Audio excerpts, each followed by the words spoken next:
Joining us right now is the former Chief Minister of Uttarakhand, Mr. Harish Rawat with us. Sir, कल Congress working committee की बैठक हुई जिसके बाद में एक रेजोल्यूशन भी पास किया गया। आप लोग सरकार से मांग कर रहे हैं कि एक कठोर कदम उठाने की जरूरत है। दूसरी तरफ अगर सरकार की बात करें तो जो अभी हाल में जो सूचना मिली है उसके अनुसार ना सिर्फ पाकिस्तान के प्राइम मिनिस्टर के यूट्यूब हैंडल को बैन किया गया बल्कि फाइनेंशियली कहीं ना कहीं हिट करने की कोशिश की जा रही है FATF से, या फिर जो एड पाकिस्तान को मिलता था उस पे कहीं ना कहीं रोक लगाने की कोशिश या सरकार जो है वो रिक्वेस्ट कर रही है। क्या आप इन सब एक्शन से सैटिस्फाइड हैं? देखिए, इस समय पूरा देश एकजुट है।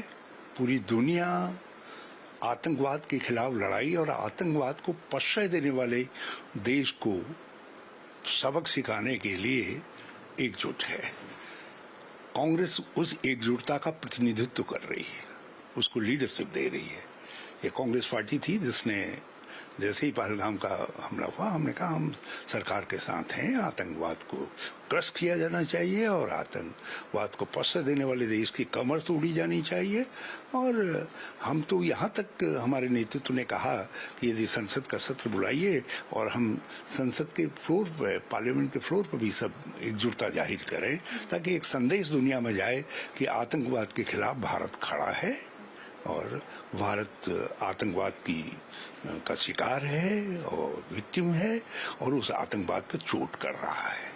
और साथ साथ ये हिस्टोरिकली प्रूवन फैक्ट है कि पाकिस्तान प्रश्रय दे रहा है। अब तो पाकिस्तान के आकाओं ने भी इस बात को मान लिया है, चाहे उन्होंने उसके लिए अमेरिका को दोष दिया है, कुछ भी दोष दिया, उन्होंने मान लिया है कि ब्रीडिंग फार्म आतंकवाद का जो है पाकिस्तान है। और ओस्मा बिन लादेन जब वहाँ मारे गए तो उसके बाद ये हो गया कि ये शेल्टर हाउस भी सारे दुनिया के आतंकवादियों का बनना है करके।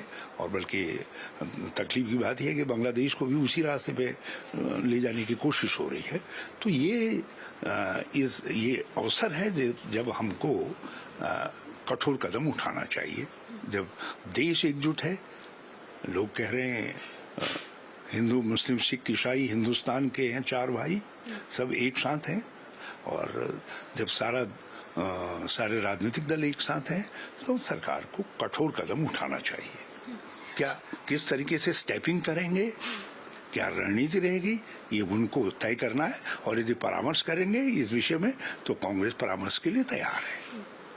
सर, कांग्रेस पार्टी लगातार ये बात कर रही है कि हम सरकार के साथ खड़े हैं, जो भी एक्शन लिया जाएगा हम समर्थन में है, लेकिन बीजेपी जिस तरीके से टारगेट कर रही है अलग अलग लीडर्स के स्टेटमेंट्स को लेकर, आज भी एक प्रेस कॉन्फ्रेंस की बीजेपी के जो नेता है संबित पात्रा वो कांग्रेस पार्टी के ऊपर आरोप लगा रहे हैं कि पाकिस्तान के समर्थन में खड़ी हुई है कांग्रेस पार्टी। चरणजीत सिंह चन्नी के बयान को लेकर उन्होंने प्रेस कॉन्फ्रेंस की थी।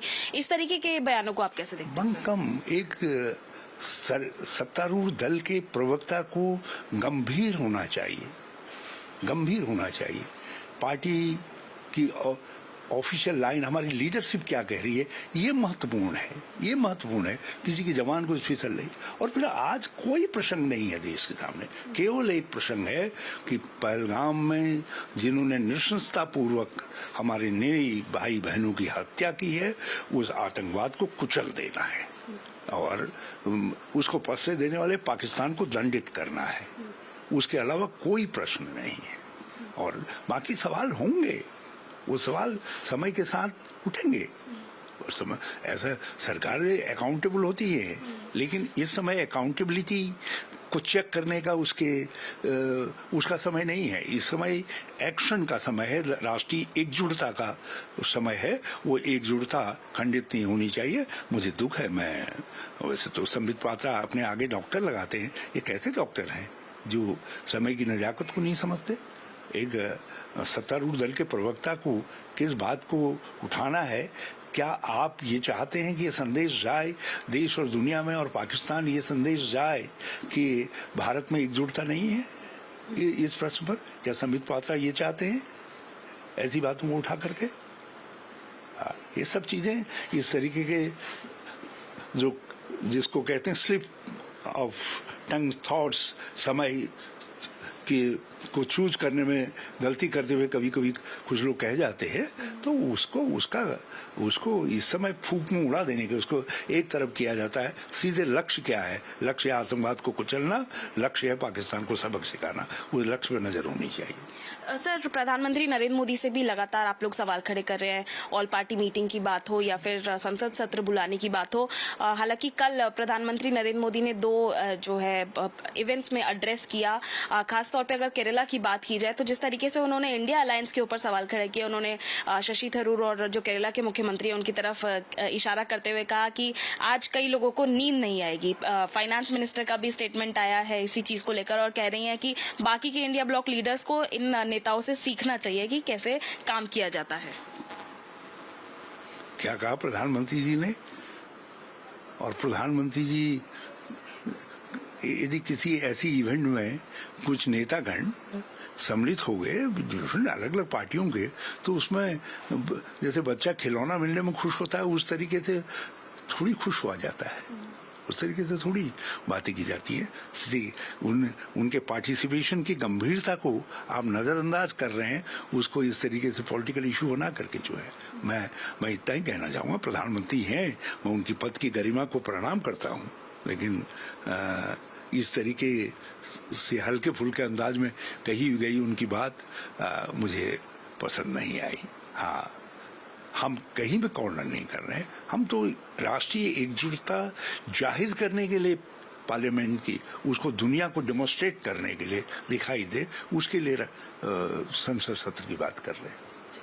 सर, एक आखिरी सवाल मैं लेना चाहूंगी, हिमाचल से जुड़ा हुआ सवाल है। जिस तरीके से हिमाचल की सरकार ने कुछ हिंदू पिलग्रिमेज साइट्स को लेकर टैक्स लगाए हैं, उस पर अब जो फॉर्मर चीफ मिनिस्टर हैं जयराम ठाकुर, उनका बयान आया है, कह रहे हैं मुगलों की तरह काम कर रहे हैं कि हिंदुओं के जो धार्मिक स्थल है उस पर टैक्स लगाने का काम कर रही है सरकार। देखिए, ये राज्य को अपने स्रोतों को बढ़ाना पड़ता है, तभी तो धार्मिक स्थलों की सुरक्षा, उनके सौंदर्यीकरण, उनके रख रखाव और यात्रियों की सुविधा, सनातनी और ज्यादा वहाँ आए, उन सुविधाओं को विकसित किया जाए, तो राज्य को सोच चाहिए। तो जयराम ठाकुर केंद्र के पास आए, कहें कि नहीं भाई, ये सुक्खू जी की सरकार नहीं है, हिमाचल की सरकार है, इसको पैसा दो, यहाँ आना चाहिए। बजाय इसके वो अपने सोच बढ़ाने के लिए कुछ कदम उठा रहे हैं। ये बिल्कुल परफेक्टली सनातन धर्म के पक्ष में उठाया गया कदम है। और मैं समझता हूँ जहाँ जहाँ राज्यों में जो है स्रोतों की कमी है, तो हमेशा तिरुपति जी मदद करते रहे हैं ना, आंध्र सरकार के जो है पानी, शिक्षा, स्वास्थ्य सभी क्षेत्रों में मदद करते रहे हैं। तो यदि उस दिशा में कुछ हमारे और देवस्थल भी मदद कर रहे हैं हिमाचल सरकार की, तो उसको प्रणाम किया जाना चाहिए। जयराम ठाकुर जी ने एक औपचारिकता पूरी की है, लेकिन उनको गंभीरता से लेना चाहिए और अपनी सरकार से दिल्ली की कहना चाहिए कि हेल्प हिमाचल को बजाय जो है उसकी गर्दन मरोड़ने के उनको मदद करनी चाहिए। Thank you so much, sir. So that was the former Chief Minister of Uttarakhand, Mr. Harish Rawat, speaking to Times Now, and he has mentioned that Jairam Thakur should actually approach the central government and ask for financial help for the Himachal government rather than politicizing this entire matter. With video journalist Dilip Mehti, this is Nyamka Singh for Times Group.